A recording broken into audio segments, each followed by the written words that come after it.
bukaanada leh xaaladaha neurosurgery ama hore u maray qaliinka maskaxda ma soomi karaan. Ramadaan Kariim.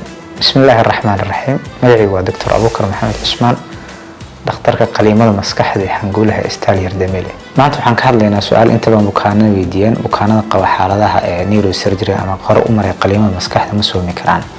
waxaan kala qaadinaa bukaanadaasi bukaano hore qaliin u maray aanan haddana lahayn wax calaamado tilmaamay inay cadaadiska maskaxda u badan yahay ama caabuq uu jiro sida infection oo kale. bukaanadaasi wax culays ma inay soomaan, balse waxaan kula talin lahayn mar walba inay kala tashadaan dhakhtarkooda.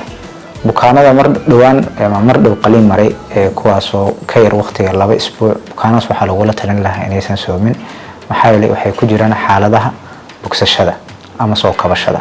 sidoo kale waxaa jirta bukaano xaalado gaar leh sida biyaha maskaxda badan ama cadaadiska maskaxda badan sida maskaxda inay ku taalo buro iyo waxyaalaha la midka ah. bukaanadaas oo kale dehydration waxa la yiraahdaa ku dhici kara xilliga soonka, taasoo ah haraad badan inay dareemaan, taasoo keeni karta cadaadiska maskaxda kor inay u qaado. bukaanadaas oo kale waxaa lagula talin lahaa xaaladooda si gaar in loo fiiriyo ay kalena tashadaan, aysan ku degdegin soonka iyadoo aysan kala tashan dhakhtarkooda. bukaano qaar waxaa jirto daawooyin joogto ah qaada sida daawooyinka qalalka oo kale ama loo yaqaan daawooyinka steroid kaasoo lagu yareeyo bararka maskaxda.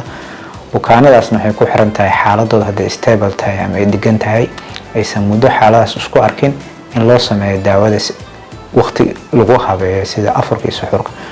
ama hadday jirto qalalka oo kale ay mar dhow u qabtay bukaankaas ama active wuxuu yahay inay kala tashadaan dhakhtarkooda intaysan bilaabin soonka maxaa yeelay waxaa laga yaabaa waqtiga daawada waqtigeeda ay isbedesho inay ku keento saameyn bukaanka.